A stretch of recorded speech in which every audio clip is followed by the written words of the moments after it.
Chiron is officially retrograde in Aries, and I'll be the first to say the stuff that's come up so far for us to put finally away and not ever have to bring it up again. That's what a retrograde in Chiron does. We're cycle breakers. Chiron retrograde. The cycle's broken. We are finished. We're moving on to something new. And I'll be the first to say, man, oh man, some of the stuff needs to be put away.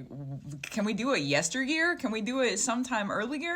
No, we have to do it now. One thing to note about this transit is that before August 6th, Mars, which is ruling over Aries, which is where Chiron retrograde is, Mars is in Virgo with the South Node. So we're going to see more of the final endings before that August 6th time. Now, on August 6th is when Mars goes into Libra. When we have Mars in Libra, let's look back to a couple years ago where we had the South Node in Libra. Think about the justice work and the balancing work that you've been doing, the worth work. When that Mars enters Libra and the Chiron retrograde influence, anything from the previous couple years, from 2023 to 2025, that has to do with your Libra placements, your 7th house, and your Venus in your chart, and anything that was coming up with that lunar node, anything about the South Node in Libra, which was kind of a lot. The lunar nodes are a lot. That's part of their nature. They're very big. We're calling it to an end. We are calling it to an end. So right now, before August 6th, we have endings that they're going to be more about death, but then after August 6th, it'll be more about endings through life. Oh, I've already called this through to an end. What's the new thing? Okay, and because I'm doing the new thing now, after August 6th, there's a different life coming in. Look at the victory I won. Look at, I'll win again. So if you're doing new stuff after August 6th, it might trigger you into being like, whoa, I remember where I came from. Let me put that down for the final time. But up until then, wow, look at everything that's been going on and let me have that be done. So it'll be both, but the time marker of August 6th is going to be important to note. There's other stuff going on with Mars in Libra. We've got a lot of victory from the previous couple of years with that South Node coming in. So move as necessary, be kind to yourself. Chiron retrogrades, they are about bringing things to an end for the final time. It is where we break the cycle for the final time. I'm not picking that up ever again. And because of that, sometimes they can be considered a little bit more difficult, albeit sometimes a little bit more rewarding, because then you don't have to carry it and you can put it down. We also have other aspects in the chart right now that are asking us to bring things to a close for the final time. So